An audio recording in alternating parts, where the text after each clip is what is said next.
Sweetie, you are home. Finally. No calls. No texts. You just had me worried. No, of course I'm not angry with you. Come here. Give me a hug. Why are you pulling away? You look rough. Did something happen? You just winced when I touched your arm. Baby, what happened? That wasn't a rhetorical question. I need an answer. Did someone do something to you? Who do I need to thrash? Tell me, and you will never see them again. No, it's not like that. Then what? What happened? I know I can't be there with you 24/7, as much as I want to. I respect that you need your own space. And do you know how worried that makes me? Knowing that if something were to happen to you, I wouldn't be there to protect you. And now you come home, clearly involved in some kind of violence, telling me not to worry. And conversely, it makes me very worried. Now sit down and tell me what happened. Do I need to call the police? Or an ambulance? See, that's the thing. When it comes to involving the right people who can help, you always turn them away. So, I'm not going to stop pushing you until you give me an answer I can believe.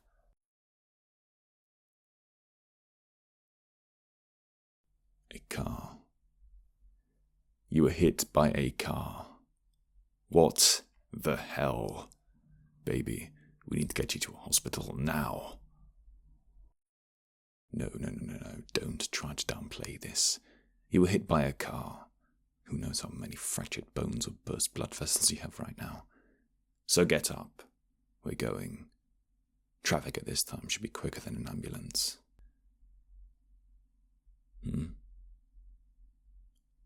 So you weren't exactly hit by a car. Just clipped by one. What do you mean? Okay, so you managed to avoid a head-on collision, but the side of the car brushed past you. Why? How fast were they going?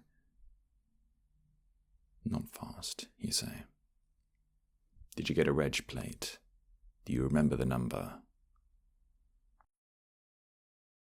What do you mean it wasn't the driver's fault? They literally hit you. You jumped in front of it. What? What do you mean you just jumped in front of it? To save a kitten. Right. So the car was about to run over a kitten, and you tried to save the kitten. Right, you did save the kitten, and you got clipped by a car. Well, that's something you don't hear every day. Where did you get hit? Your arm. Show me. Yes. Now. Roll up your sleeve and show me. Baby, I understand that you are stoic, but don't downplay the severity of the situation. Adrenaline must be pumping through your blood right now, and it dampens down the pain. So show me the damage. Then I will decide whether it's something I need to be worried about or not. Good baby. Now take it off. Ooh, that doesn't look great. Well, it's much better than I feared, of course. But I can see evidence of blunt force trauma. The skin is intact. However, this is going to leave a nasty bruise. Your fingers. Can you move them? And can you feel everything in your hand? Good. I'm not worried about nerve damage. So, you're adamant that you won't go to a hospital. Fine. Then I'll be your doctor tonight. Get on the bed. I'm going to bring some ice and a towel. Okay, now give me your arm. Swelling is about to kick in. I'm going to keep some ice on it. Easy. I know it doesn't feel nice. But I'm telling you now, if it gets worse, I am dragging you to a hospital. Got it? Good. Now, I suppose I can ease up a little. I guess I'm very protective of you. I've got to say, what you did back then was very brave, very heroic.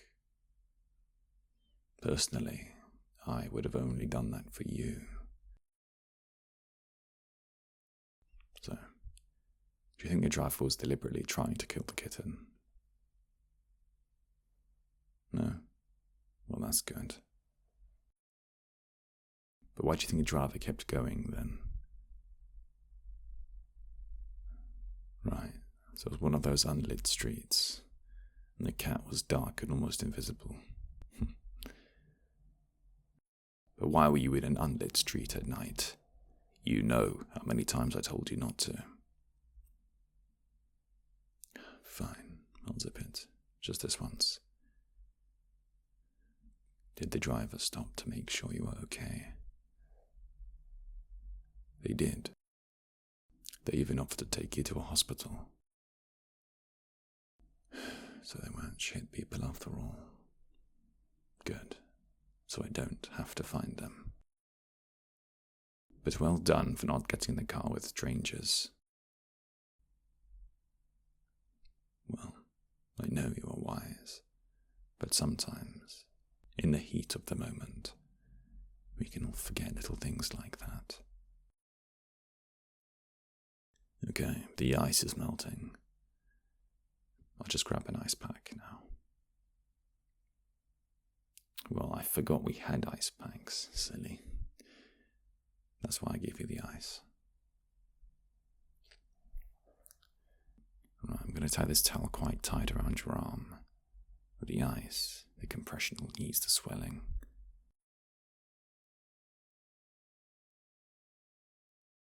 Does my baby want ice cream?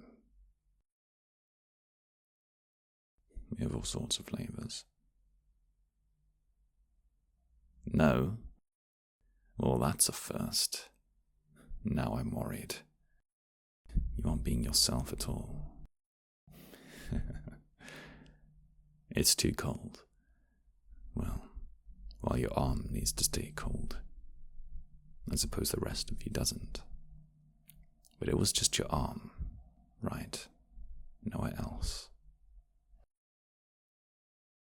Then maybe I can climb into bed with you and keep you warm.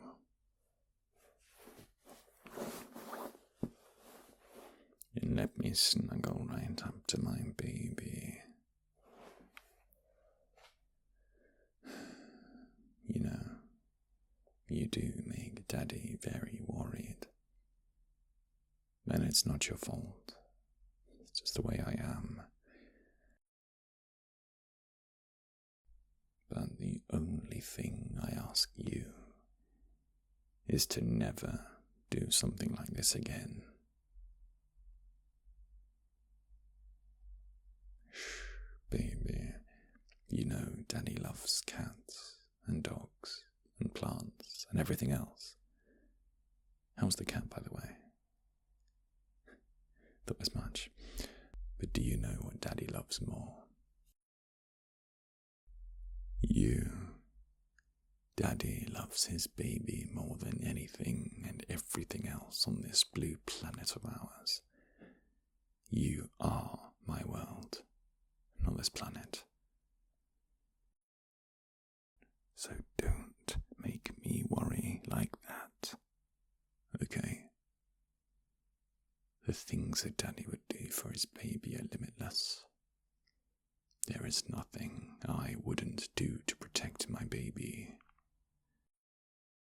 And remember that.